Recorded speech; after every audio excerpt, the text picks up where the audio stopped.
Professor Daniel Green walked into his classroom at the Galactic Institute carrying a stack of data tablets.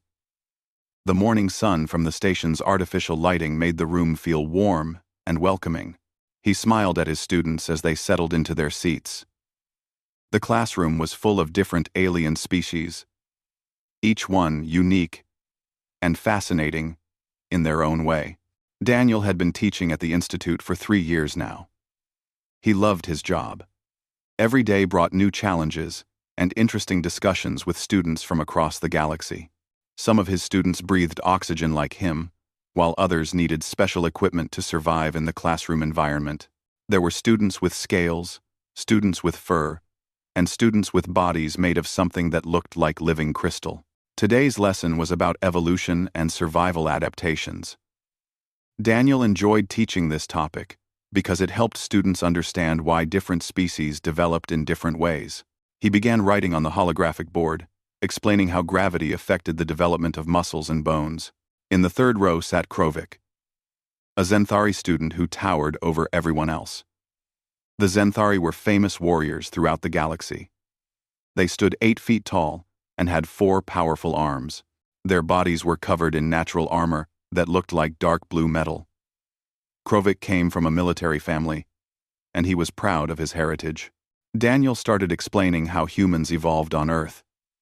He talked about how humans were not always the strongest creatures on their planet. In fact, humans were often hunted by larger and more dangerous animals. They survived by being smart and by working together in groups. Krovik's mandibles clicked together, making a sound that showed he was annoyed. In Zenthari culture, this was a sign of disagreement or disrespect. Daniel noticed, but kept teaching. He was used to students having different reactions to information about various species. Humans were persistence hunters, Daniel explained to the class. They would chase their prey for hours, sometimes days, until the animal was too tired to run anymore. Humans can sweat to cool down, which many animals cannot do.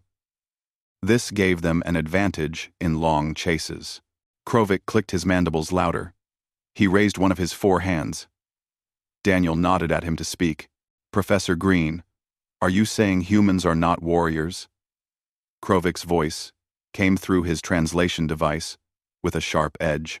Daniel smiled patiently. I'm saying humans evolved differently than species like the Zenthari. Your people evolved as apex predators on a high-gravity world. Humans evolved as endurance hunters and social animals. Neither way is better or worse, just different. This answer did not satisfy Krovik.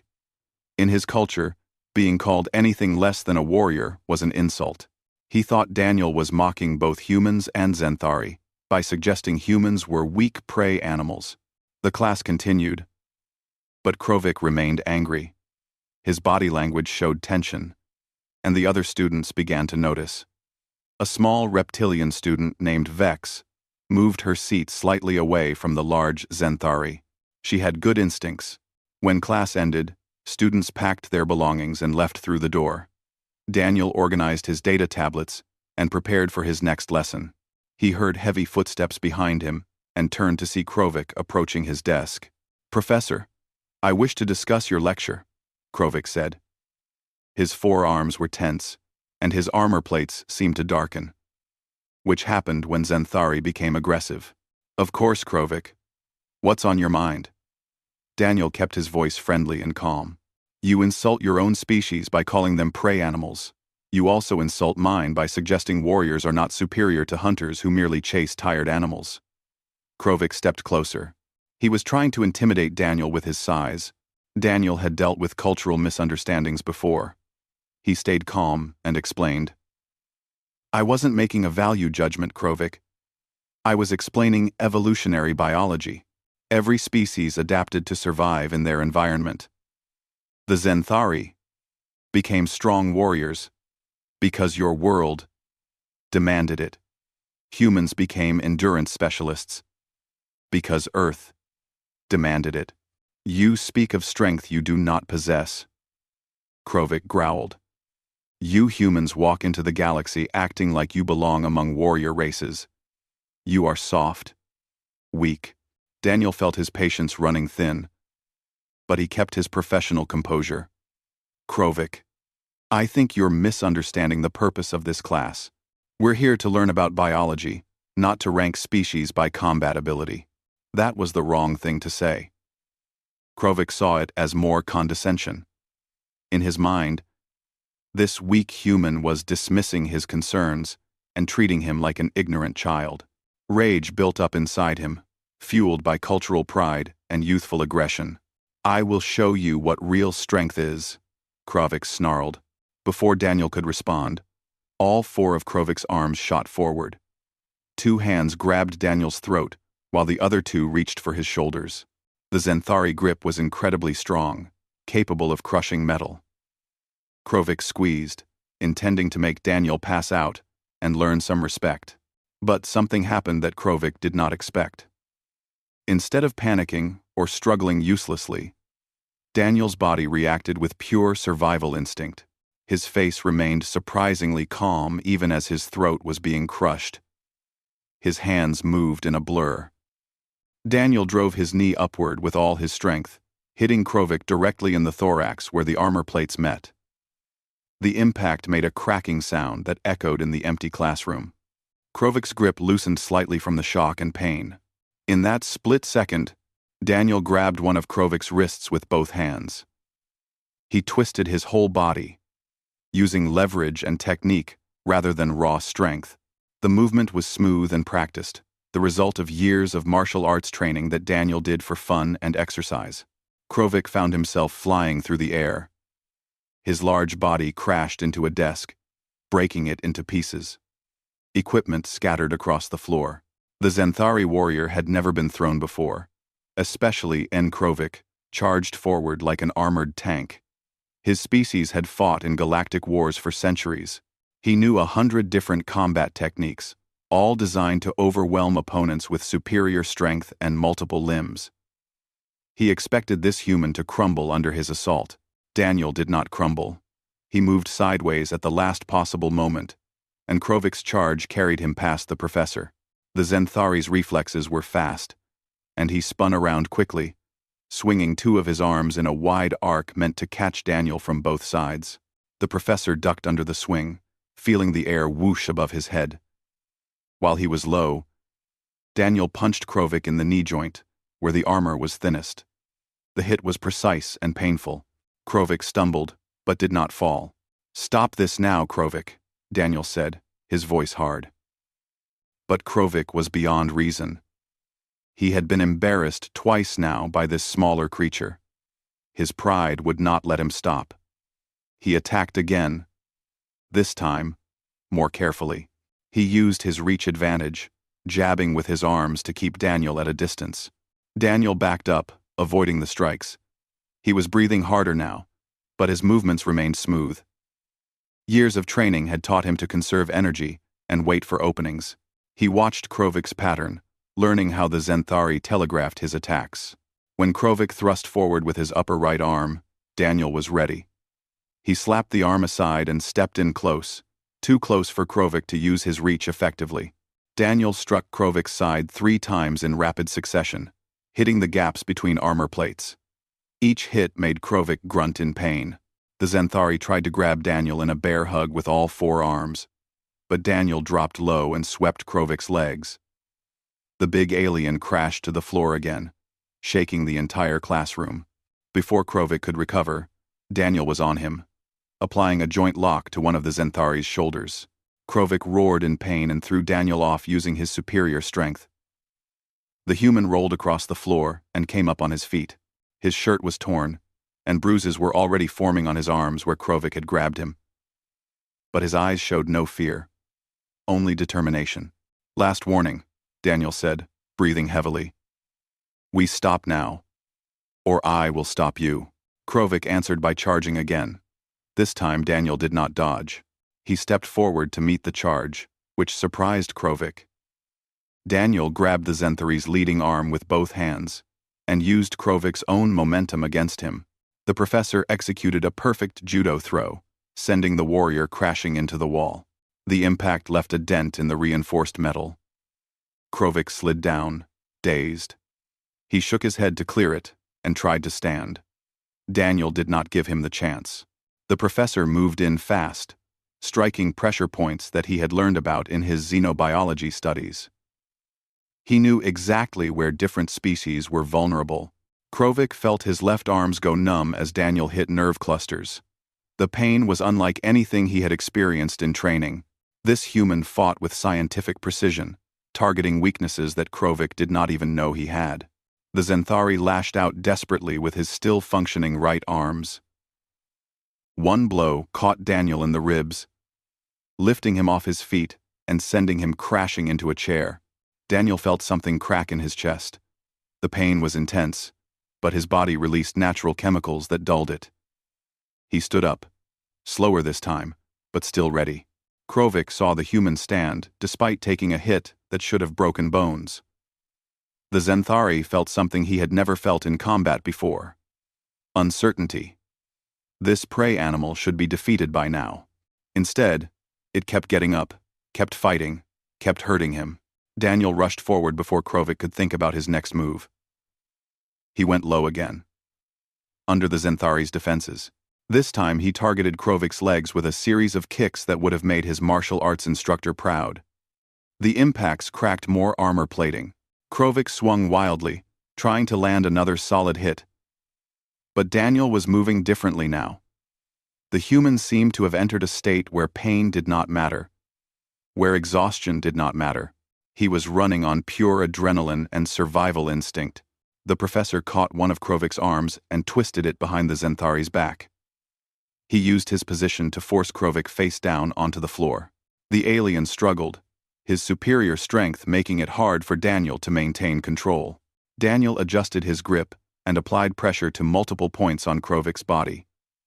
He used his knee to pin the Zenthari's spine while controlling 3 of the 4 arms. It was not a pretty technique, but it was effective. Krovik tried to push up with his one free arm, but Daniel shifted his weight and trapped that arm too. "Stop struggling," Daniel said through gritted teeth. His ribs hurt badly now, and he was not sure how much longer he could maintain this position. But he could not let Krovik up. If the fight continued, one of them would be seriously injured. Krovik tried to throw Daniel off by bucking his body, but the human held on.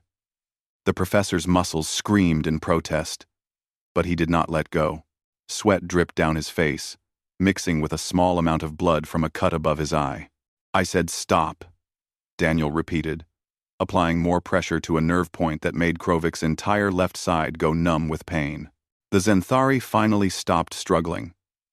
He was not unconscious, but he realized he could not escape.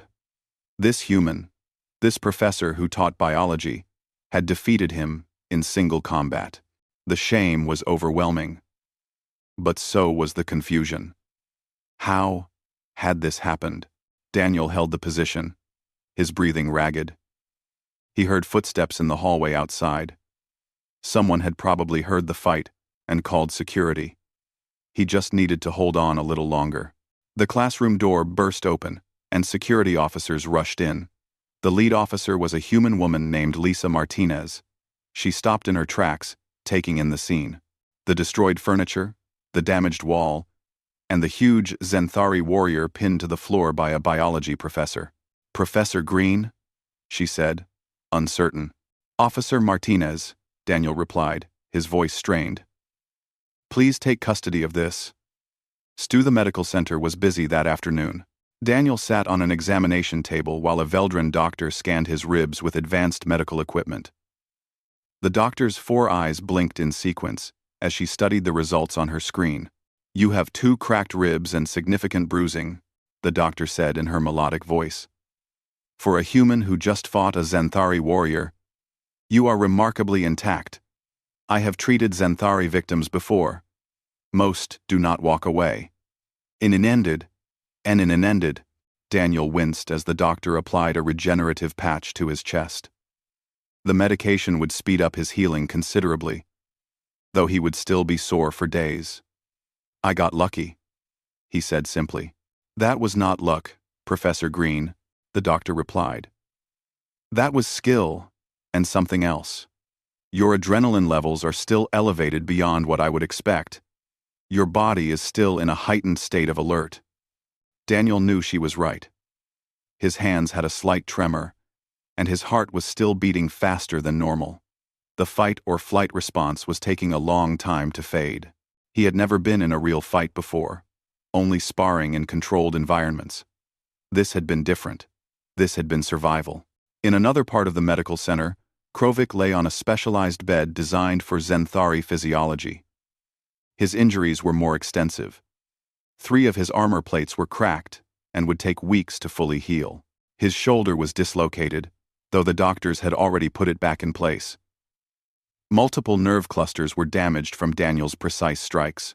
The Zenthari medical specialist working on him was also surprised. "You fought a human?" the doctor asked in their native language. Krovik's mandibles twitched in shame. "Yes. And the human did this to you?" "Yes," Krovik admitted, his voice barely a whisper. The doctor was silent for a moment. "I have been practicing medicine for 40 years. I have never treated a Zenthari warrior defeated by a human in single combat.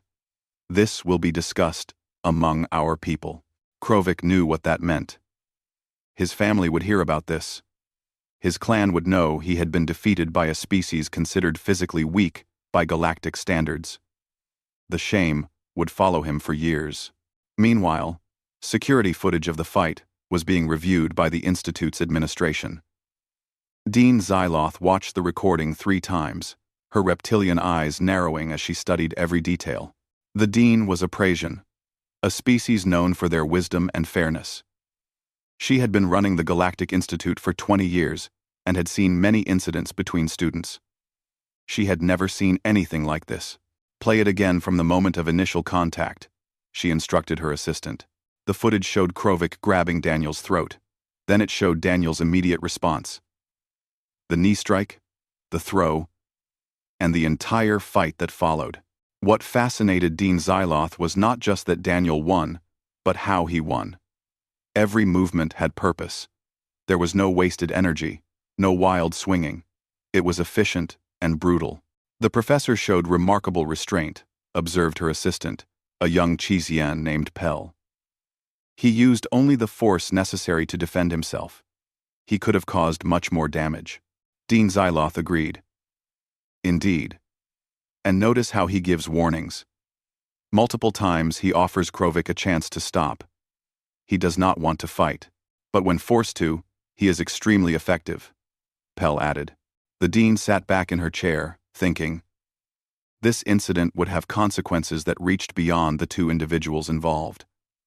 The galactic community had certain assumptions about humans. They were seen as clever, adaptable, and surprisingly durable. But they were not generally feared in the way warrior species, like the Zenthari or Korvans, were feared. This fight might change those assumptions. News spread quickly in a community of thousands of students from hundreds of worlds. By now, everyone knew that Professor Green had defeated a Zenthari warrior. The story would spread to other institutions, other worlds. "What actions do you recommend, Dean?" Pell asked. "Krovik will face disciplinary action for attacking a professor," Dean Zyloth said firmly. "That is not negotiable. However, the severity of that action depends on several factors. I want to speak with both of them." Officer Lisa Martinez entered the Dean's office carrying her report. "Dean Zyloth, I have completed my initial investigation." "Your findings?" the Dean asked. "Professor Green acted entirely in self-defense," Lisa said. Multiple witnesses saw Krovik staying after class. The classroom's audio sensors picked up the confrontation. Krovik initiated violence without provocation. The professor's response was justified under Institute law and galactic self-defense statutes. Dean Zyloth nodded. This was what she expected. But confirmation was necessary. And the professor's condition? 2 cracked ribs, various bruises, minor cuts. He will recover fully within 2 weeks with proper treatment, Lisa reported. Krovik's injuries are more severe but also not permanent. After Lisa left, Dean Zyloth contacted Daniel through the communication system. His face appeared on her screen, looking tired but composed. "Professor Green, how are you feeling?" the dean asked. "I have been better, Dean," Daniel replied honestly. "But I will recover. I have reviewed the security footage. You were clearly defending yourself. No charges will be filed against you," the dean assured him. "However, I must ask about your background. Your combat skills are exceptional. This is not common among academics." Daniel managed a small smile. "I have practiced martial arts since I was young, Dean. It was a hobby, a way to stay fit and disciplined. I never expected to use it like this." "What you did goes beyond hobby-level training," Dean Zyloth observed. "Perhaps," Daniel admitted. "But humans often surprise themselves when their survival is at stake. We have reserves we do not know about until we need them." The dean found this statement fascinating. "I want to understand this better. Would you be willing to give a series of lectures on human evolutionary psychology and physical capabilities?" Daniel was surprised by the request. "You want me to teach about humans, specifically?" "This incident has raised questions among the student body and faculty," the dean explained. "Questions about human capabilities and limitations. Who better to address those questions than a human xenobiology professor who has just demonstrated those capabilities?" Daniel thought about it. Part of him wanted to put this whole incident behind him and return to normal teaching. But another part recognized an opportunity. If this fight was going to become campus legend anyway, he might as well use it as a teaching moment. "I will do it," Daniel agreed. "On one condition." "What condition?" Dean Zyloth asked. "I want to speak with Krovik privately once he is released from M3 days later." Daniel walked into a private conference room in the administration building. His ribs still hurt when he moved too quickly. But the regenerative treatment was working well. He had spent the past few days thinking carefully about what he would say to Krovik. The Zenthari was already in the room when Daniel arrived. Krovik sat in a chair designed for his larger frame, his injured shoulder still wrapped in medical bandaging. He looked different from the aggressive student who had attacked Daniel. He looked smaller somehow, despite his 8-foot height. Daniel sat down across from Krovik and placed a data tablet on the table between them. For a long moment, neither spoke. The silence was heavy, with unspoken thoughts and emotions. "Why did you ask to meet with me?" Krovik finally asked through his translator. His voice lacked the aggressive edge from before. "Because I want you to understand what happened," Daniel replied simply. "Not just the fight, but why it happened the way it did." Krovik's mandibles clicked softly. "You defeated me. There is nothing more to understand. I attacked you, and I lost. I have brought shame to my family and my people." "That is where you are wrong," Daniel said firmly. "You have learned something valuable, if you choose to see it that way. Let me show you something." Daniel activated the data tablet, and a holographic display appeared above it. The image showed Earth, rotating slowly. "This is my homeworld. It looks peaceful, does it not?" Krovik nodded slightly, unsure where this was going. "Millions of years ago, my ancestors were not the dominant species on this planet," Daniel continued. "They were prey animals. They were hunted by creatures much stronger and more dangerous than them. Creatures with sharp teeth, powerful muscles, and natural weapons." The display changed to show various predators from Earth's history. Saber-toothed cats, giant bears, wolves, and other creatures that made Krovik's eyes widen. "My ancestors should have died out," Daniel said quietly. "By all logic, they should have been eaten to extinction. They were slower than most predators. They were weaker. They had no natural armor, no sharp claws, no venomous bite. What they did have was desperation and intelligence." The display showed early humans running across plains, hunting in groups, making tools. They learned to run for hours without stopping. They learned to sweat to cool their bodies, something most animals cannot do. They learned to work together, to use weapons, to think ahead. Daniel looked directly at Krovik. But most importantly, they learned to never give up. When cornered, when facing death, they fought with everything they had. Not because they were brave warriors, but because they were terrified prey animals that refused to die. Krovik leaned forward, his interest growing despite his shame. But you are not prey animals anymore. Humans are apex predators now. Are we? Daniel asked. What makes an apex predator? Strength? Weapons? Humans did not evolve those things naturally. We built them. We created them because we needed them to survive. Deep inside, in our most basic instincts, we still remember being prey. The professor stood up and began pacing, his movements careful because of his injured ribs. When you grabbed my throat, Krovik, something ancient woke up inside me. My body flooded with chemicals that killed pain, increased strength, and sharpened my focus. My heart rate doubled. My pupils dilated to see better. My muscles received more oxygen. All of this happened automatically. We have similar responses, Krovik said. All warrior species do. Yes, but there is a difference. Daniel explained. Your people's response prepares you for glorious combat. You fight with honor and technique. Our response prepares us for desperate survival. We do not fight with honor. We fight to live.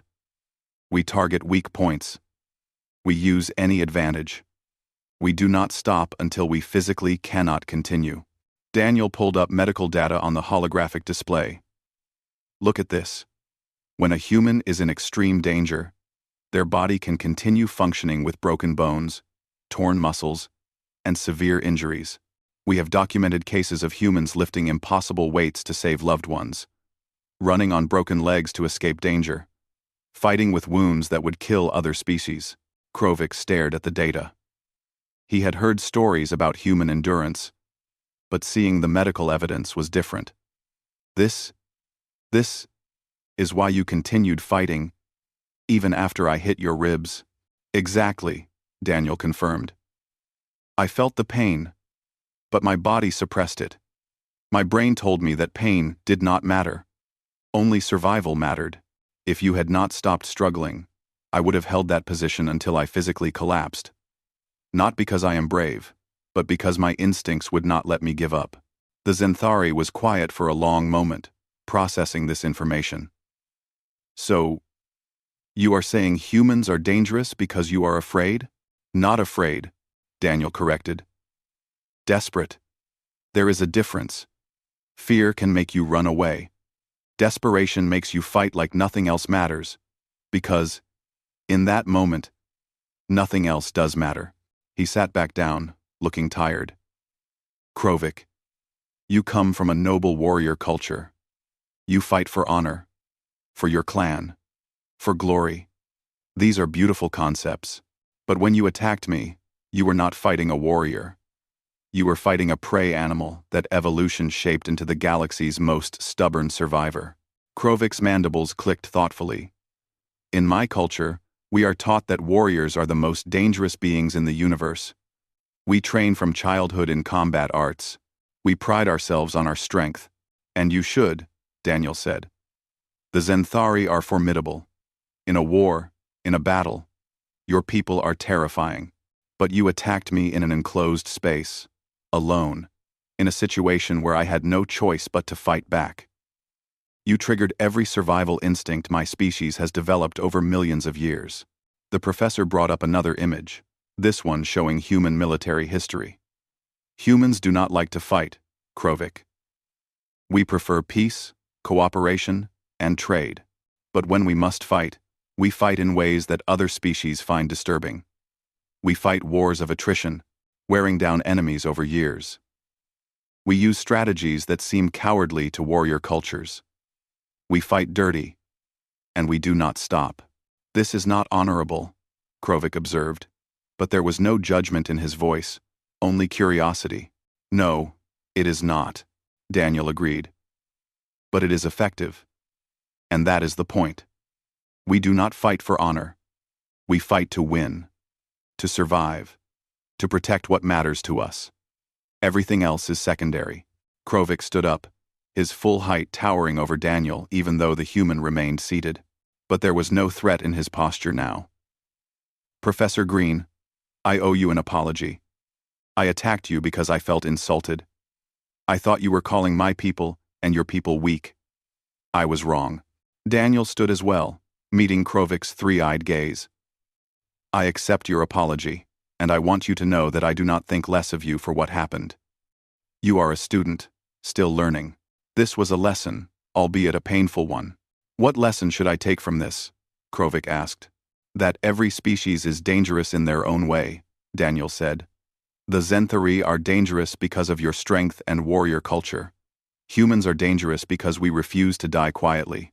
The Parisians are dangerous because of their intelligence. The Veldrons are dangerous because of their adaptability. Never assume you understand a species based on appearance alone. And Ron. Krovik nodded slowly. I would like to continue as The auditorium was packed. Students from every species at the Galactic Institute crowded into seats, filled the aisles, and even watched from the doorways. Word had spread that Professor Green would be giving a special lecture series on human evolution and psychology. Everyone wanted to attend. Daniel stood at the front of the auditorium, looking out at the sea of different faces. Some were humanoid, some were definitely not. He saw Krovik sitting in the front row, his large frame taking up 2 seats. The Zenthari had been allowed to remain at the Institute under strict conditions, and he had not missed a single one of Daniel's classes since the incident. Thank you all for coming, Daniel began, his voice amplified by the room's speakers. Today, we are going to discuss something that I think has been misunderstood about humans. We are going to talk about what it means to be a survivor species. He activated the holographic display, and images of Earth appeared. My species evolved on a world that was actively trying to kill us. We had predators, diseases, climate changes, and natural disasters. Early humans survived all of it. Not through strength, but through adaptability and sheer stubbornness. A student raised a tentacle from the middle section. She was a nautilon, an aquatic species. Professor. Many species faced similar challenges. What makes humans different? Great question, Daniel replied. What makes humans unique is the extent of our endurance capabilities and our psychological resilience. Let me give you some examples. The display changed to show a human running. Humans are the best endurance runners in the animal kingdom. On Earth, we could chase prey until it literally died from exhaustion. No other predator could do this. We would track an animal for hours, sometimes days, until it could not run anymore. Murmurs spread through the audience. Many species found this hunting method strange and inefficient. We can also survive in almost any environment, Daniel continued. Humans live in deserts where temperatures reach deadly highs. We live in frozen wastelands where other species would freeze solid. We live in mountains where the air is thin, in jungles filled with diseases, on islands, surrounded by ocean. We adapt. He pulled up medical data. Our bodies are designed for survival. We heal quickly compared to many species. We can survive losing large amounts of blood. We can function with damaged organs for extended periods. Our immune systems fight off thousands of different diseases. A Corvin student spoke up, his deep voice rumbling. But humans are physically weak compared to species like mine or the Zenthari. How is this an advantage? Daniel nodded. You are absolutely right. In a pure strength contest, humans lose to many species. But survival is not about strength alone. Let me show you something. The display showed a comparison chart. Humans have a grip strength of about 300 to 400 newtons. A Zenthari has about 2,000 newtons. A Corvan has about 2,500. But now look at this. He changed the display to show endurance data. A human can maintain 80% of maximum grip strength for hours. A Zenthari for about 30 minutes. A Corvan for about 45 minutes. The audience leaned forward, interested now. We are not the strongest, but we can keep going long after stronger species have exhausted themselves, Daniel explained. This applies to everything we do. We are not the fastest runners, but we can run farther. We are not the strongest fighters, but we can fight longer. He paused and looked directly at Krovik. When that Zenthari student attacked me last week, he was stronger than me. His first hit should have ended the fight. But my body refused to quit. It kept fighting because that is what human bodies are designed to do. We continue when we should collapse. The room was silent now, everyone paying close attention. But physical endurance is only part of the story, Daniel continued. Humans also have psychological endurance. We face impossible situations and find ways to survive. We get knocked down and stand back up. We fail and try again. This is not courage, it is programming. Our brains are wired to keep trying. A small reptilian student named Vex raised her hand. Professor, is this why humans are so difficult to defeat in negotiations and business? Daniel laughed. That is an interesting observation, Vex. Yes. I think our psychological endurance does affect how we approach challenges in all areas. We do not give up easily, whether we are fighting, negotiating, or solving problems. He brought up historical data. Let me give you some examples from human history. Humans have survived ice ages that killed off most large animals. We have survived plagues that killed half our population. We have fought wars that lasted generations. And through all of it, we kept building, kept learning, kept moving forward. The display showed images of human achievements. We went from living in caves to building cities, from making stone tools to creating starships. All of this happened because we refused to accept our limitations. When we could not fly, we built aircraft. When we could not breathe underwater, we built submarines. When we could not survive in space, we built space stations. A Prasian professor in the back raised a question. Are you suggesting that human survival instincts make you superior to other species? Not at all. Daniel replied firmly. Every species has advantages. The Prasians have superior intelligence and long lifespans. The Nautilans can process information in ways we cannot. The Zenthari have strength and warrior discipline. The Corvans have communal bonds that put our social structures to shame. I am not arguing for human superiority. I am explaining human difference. He walked across the stage, his movements still slightly careful because of his healing ribs. What I want you to understand is that when you see a human, you are not seeing what you think you are seeing. You might see a physically average being, nothing special, but you are actually looking at the end result of millions of years of refusing to die. Daniel stopped and faced the audience directly. We are persistence predators. We are endurance specialists. We are survivors who became conquerors not through superior strength, but through superior stubbornness. And that makes us dangerous in ways that are not obvious until you trigger our survival instincts. Krovik stood up, all four of his arms spread in a Zenthari gesture of respect. Professor Green speaks the truth.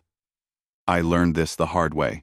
I saw a professor, a teacher, someone I assumed was weak. I did not see the millions of years of survival evolution. I did not see the predator hiding inside the prey animal. I paid for my ignorance with defeat and shame. The auditorium erupted in surprised chatter. The Zenthari student was publicly admitting his defeat and praising his opponent. Daniel nodded respectfully to Krovik. Thank you for sharing that. Your willingness to learn from the experience shows wisdom. He turned back to the audience. This brings me to my main point. Every species in this room has survival strategies. Some are obvious, like the Zenthari warrior culture or the Corvan pack strength. Others are subtle, like the Parisian long-term planning or the Nautiland sensory networks. We must learn to recognize and respect all of these strategies. The lecture continued for another hour. Daniel discussed human psychology, stress responses, and social behaviors. He explained how humans formed bonds, how they dealt with trauma, and how they approached problem solving. He showed data, shared stories, and answered questions. By the end, the audience had a very different understanding of humans than they had at the beginning. They saw humans not as weak beings pretending to be strong, but as survivors who had earned their place in the galaxy through sheer determination. As students filed out of the auditorium, Daniel heard their conversations.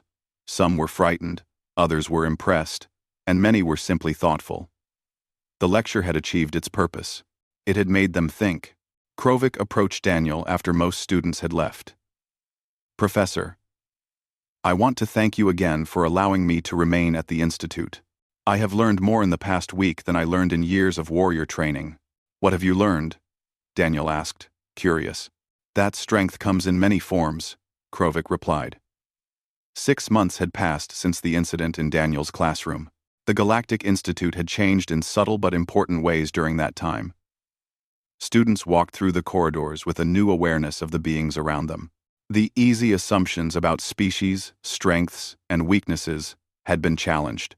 Daniel's office had become a popular destination.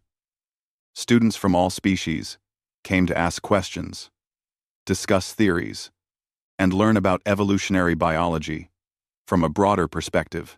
His waiting list for classes had tripled, and he had to request additional teaching assistants to handle the workload. Krovik had become one of those teaching assistants. The large Zenthari could now be found helping students with their assignments, explaining complex concepts, and sharing his own experiences. His transformation from aggressive warrior student to thoughtful scholar had become something of a legend on campus. Today, they were working together on their research project in Daniel's office. Holographic displays showed comparative data on combat strategies from various species. Krovik was taking notes on his data tablet, while Daniel analyzed the latest findings.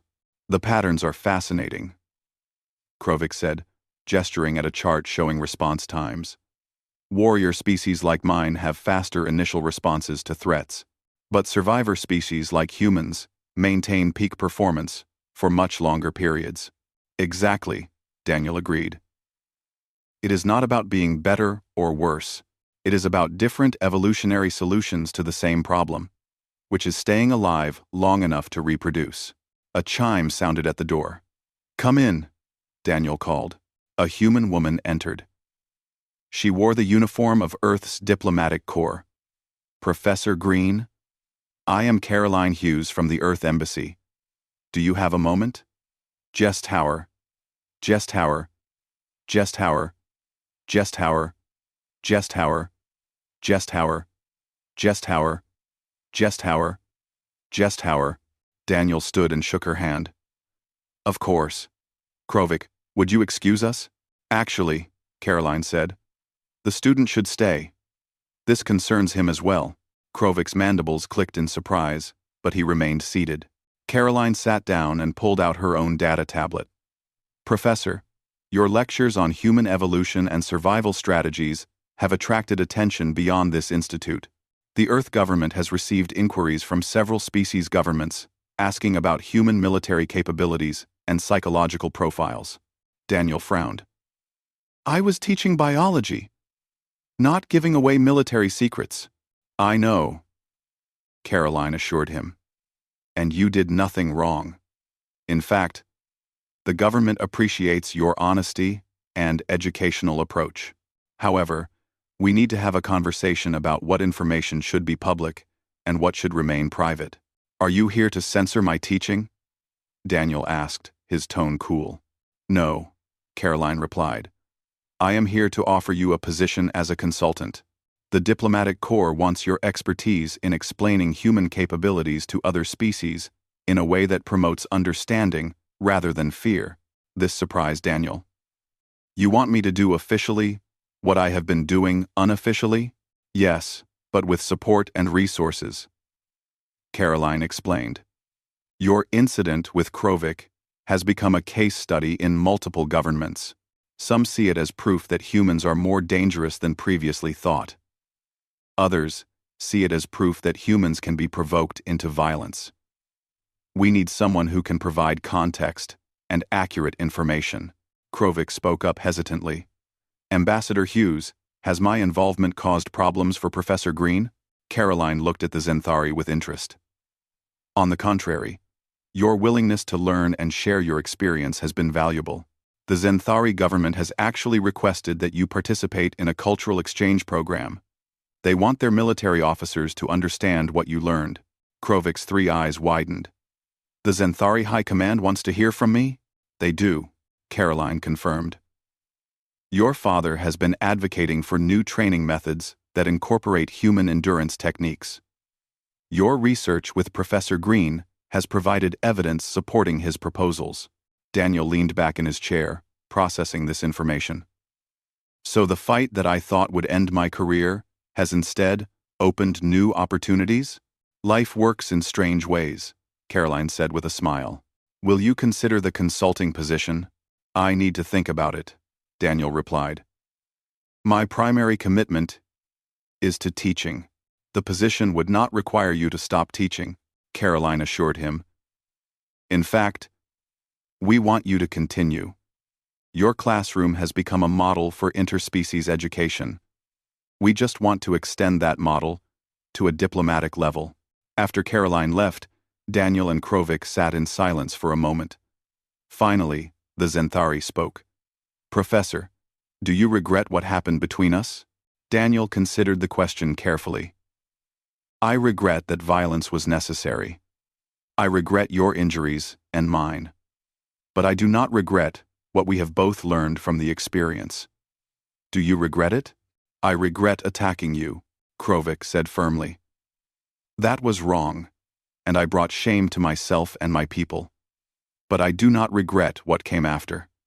I have learned more about the galaxy and myself than I thought possible. Then perhaps some good came from something bad, Daniel suggested.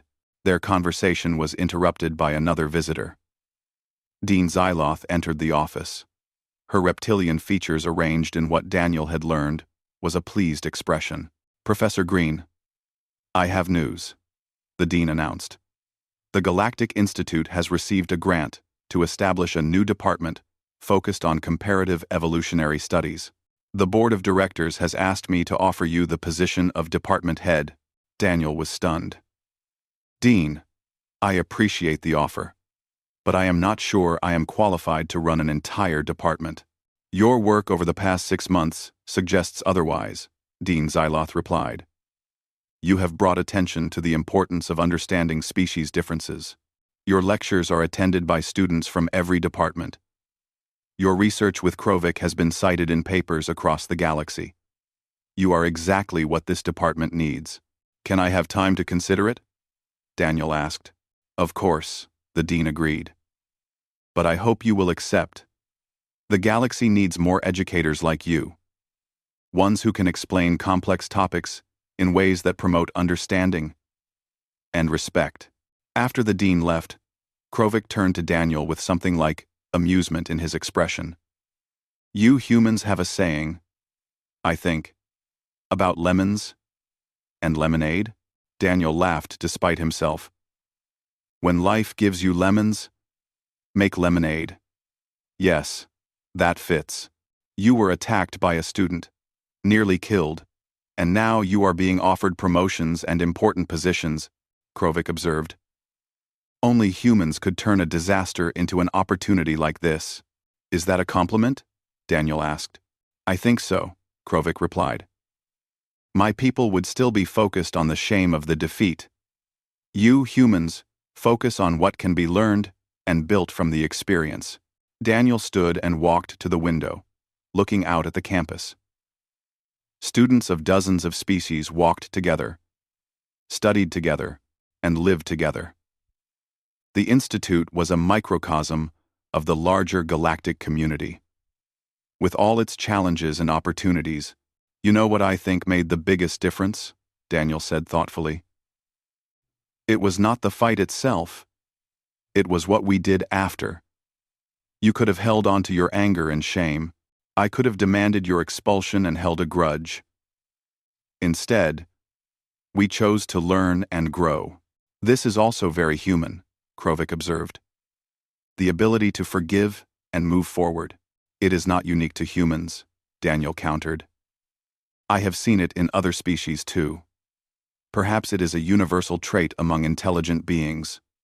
Or at least it should be. Over the following weeks, Daniel accepted both the consulting position with the diplomatic corps and the department head position at the institute. His first action as department head was to hire Krovik as a full research assistant, making the Zenthari the first student to hold such a position while still completing his degree.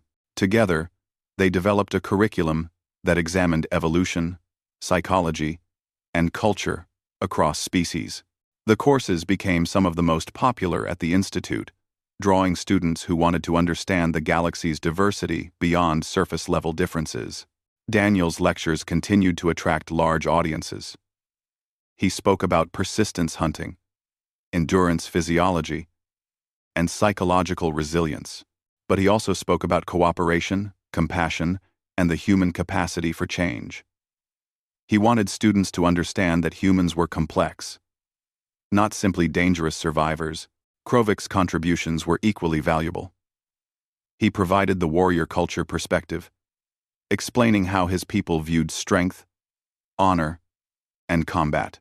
He also shared his personal transformation, showing students that individuals could grow beyond their cultural programming. The incident that had started as a violent confrontation became a foundation for understanding. Other species began to see humans not as threats, but as partners who brought unique strengths to the galactic community. And humans gained a deeper appreciation for the diversity of approaches to survival and success that existed across the stars. One evening, as they were closing the office for the day, Krovik asked Daniel a question that had been on his mind. "Professor, if you could go back and prevent our fight from happening, would you?" Daniel locked the door and considered his answer carefully. "Part of me wishes it had never happened. The violence was regrettable, and we both carry scars from it. But another part of me recognizes that it was a turning point. Not just for us, but for how species interact here, at the Institute and beyond." "I feel the same way," Krovik admitted. "I wish I had never attacked you. But I am grateful for everything that came after." They walked together through the quiet campus, an odd pair. The human professor and the towering Zenthari student. Other students who saw them no longer stared in surprise. It had become normal to see them working together. "You know what the most important lesson was?" Daniel said, as they reached the junction where their paths would separate. "It was not about fighting or surviving. It was about understanding. Once we understood each other, really understood where we each came from, everything else became possible." Krovik's mandibles spread in agreement. "My people have a saying. The strongest warrior is the one who never needs to fight because others understand his strength. I think humans have a similar wisdom, even if you express it differently." "We do," Daniel confirmed. "We say that the pen is mightier than the sword. Knowledge and understanding are more powerful than violence." As they parted ways, Daniel reflected on how much had changed in 6 months. He had gone from being a relatively unknown biology professor to being a voice for human-alien understanding. Krovik had gone from an angry student to a respected researcher. And the Galactic Institute had become a place where species differences were celebrated rather than feared. The story of the alien student who tried to strangle his human professor had spread across the galaxy. But it was not told as a story of violence or revenge. It was told as a story of transformation, understanding, and the power of choosing growth over grudges. Daniel smiled as he walked home. Sometimes the best lessons came from the most unexpected places. And sometimes, the worst moments could lead to the best outcomes, if you were willing to learn from them. That, he thought, was perhaps the most human trait of all. That my people's warrior culture is valuable, but it is not the only path to power. That I was arrogant to assume I understood other species based on my limited experience. Daniel smiled. Those are valuable lessons. I hope you will share them with others. I already have, Krovik said. I sent a message to my family explaining what happened and what I learned. My father was angry at first, but then he became interested. He wants to know more about human combat techniques and endurance training. Really? Daniel was surprised. I would be happy to share information with him. He is a military commander, Krovik explained. He sees the strategic value in understanding how humans fight. Not because he wants to fight humans, but because he wants to learn from them. This conversation gave Daniel an idea. Krovik, would you be interested in a research project? We could study the differences between warrior cultures and survivor cultures. Compare combat strategies, psychological approaches, and evolutionary advantages. The Zenthary's mandibles spread in excitement. I would be honored, Professor. I would be honored, Professor. As they discussed the potential project, Daniel realized something important.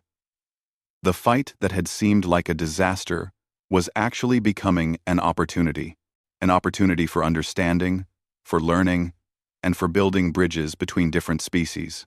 Student, if you will allow it. Daniel smiled. I would be happy to have you back in class. But first, we need to discuss what happens next with the dean. I expect to be expelled, Krovik said quietly. Actually, I have requested that you not be expelled, Daniel revealed. Instead, I suggested counseling and additional courses in interspecies relations. The dean is considering my recommendation. Krovik's mandibles spread in what Daniel had learned was an expression of surprise among Zenthari. Why would you do that? Because expelling you teaches you nothing, Daniel explained. What happened between us can become a valuable learning experience. Not just for you, but for other students. Your willingness to understand what happened, to learn from it, that shows character. The Zenthari seemed overwhelmed by this response. In his culture, defeat often meant exile, or worse. The idea that his victim would advocate for him was foreign to his understanding.